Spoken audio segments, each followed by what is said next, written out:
Hey motorcycle adventurers, TW200 fans, maintenance freaks, boys and girls, YouTubers, travel nuts, whatever you might be. I don't know. What I've got going on here, if you saw one of my last videos where I laced up this TW200 wheel, it's time to start the process of truing it up. And what I wanted to do was to go over the tools I'm using and the setup I've got going on here. What I did to modify my cheapo Harbor Freight wheel balancing stand to make it into a motorcycle truing up stand. One thing I will say is stay till the end of this video because I've reached 300 subscribers and I decided to have a little giveaway. So if you want to find out what that giveaway is, stay till the end of the video and I'll give you some details. Okay, let's go over my little setup I got going on here. Like I said, this is my cheapo Harbor Freight wheel balancing stand, which you can get, I think they're $50-ish. I don't remember, I don't recall. I could have bought a truing up stand, but I don't have a lot of room in my garage. I've got 5 bikes, or 4 bikes right now in here, and this one obviously is in boxes, about half a dozen of them. But I want to show you how I converted this wheel balancing stand to a wheel truing stand. And all I did, if you can see here, these are collars, half-inch ID collars I bought from my local hardware store. I think I got 2 of them, one here and one over there. I'm not sure if that's in the video there. They were like $3.69 a piece, so now $7-ish or so. And I put those on the shaft that goes through the axle, or through the bearings, and just cinched them up to the rollers on my shaft there, and now I don't have any lateral movement with the wheel. Also, I have 2 indicators. I'm a machinist, so I have a bunch of these indicators laying around. They're mag-based indicators. These you can get fairly cheap. They're like, maybe 30-ish, low $40 for the cheapest one you can find. And I have half a dozen or a dozen indicators I've collected over the years, gotten out of the garbage, whatever, and just referred them. So anyways, I'll leave a link for something like this, for an indicator like this, if you are interested in this setup.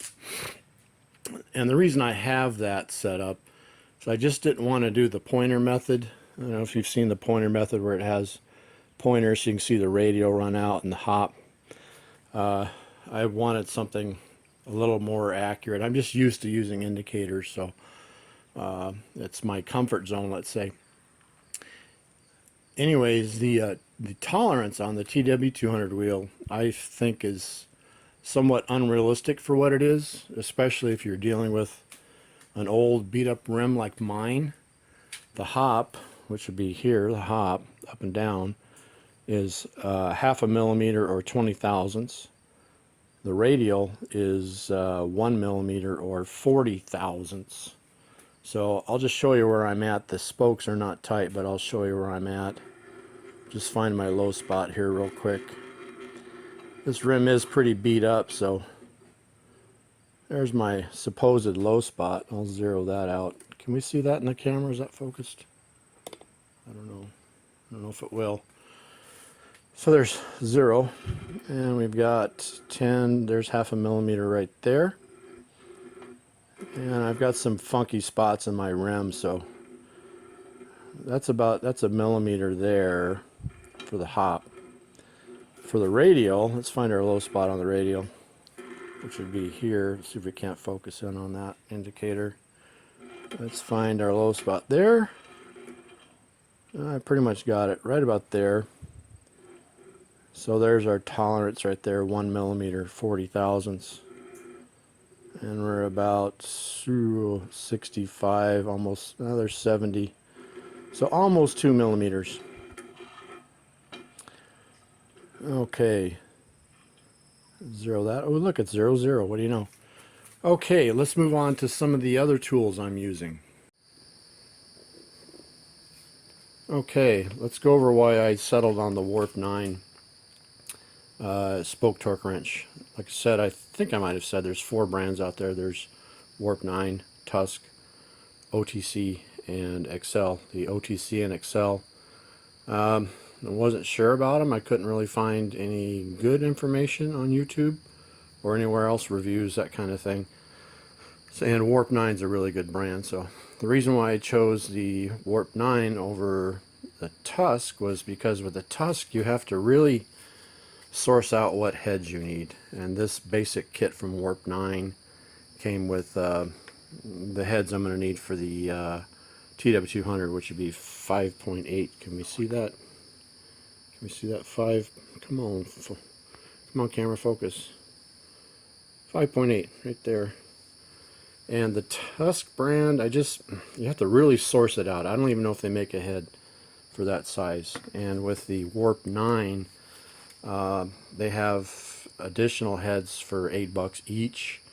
And they go from 3.9 to, I think it was 7 millimeters. So there's a lot of good additional heads out there that you can resource easily with Warp 9 on their website. It's just choose your option. Boom, you get all your options. The other thing with the Warp 9 is it does have a lower torque setting than the Tusk. The Tusk goes from 30 inch-pounds to 150 inch-pounds, which is fine, but I don't know that there's going to be any spokes like on smaller bikes and things, 125s, 250s, that kind of thing, that are going to need 150 inch-pounds. This one goes from 18 to 62. As you can see, if we can see that, the laser etching on here is really good, easy to read, very easy to read. Whereas the Tusk, I was able to check that one out, and it was kind of funky, a little weird, in my opinion. But the Warp 9 is very, very easy to read. And also with the Warp 9, some of your smaller bikes like 50s and 80s, they need I think it's 18 inch-pounds, and this would have that, whereas the Tusk would not. The Tusk would not go that low. And the TW200 is 4.3 foot-pounds or 51.6 inch-pounds, which the Tusk and the Warp 9 would be able to torque those down no problem. But anyways, that's that.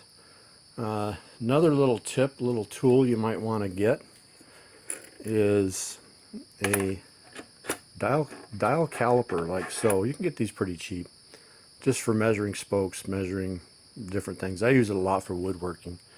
I've got my table saw and router table right here. Handy to have, and you can get them for pretty cheap, say 10, 20 bucks. But good tool to have around the shop. I've had that for many, many years, and it's been good for me. Been very, very good for me.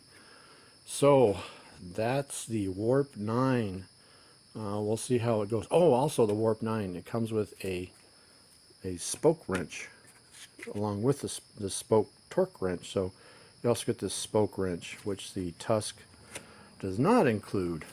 So that's pretty handy, and the prices are comparable between the Warp 9 and the Tusk if you factor in the spoke wrench and additional heads.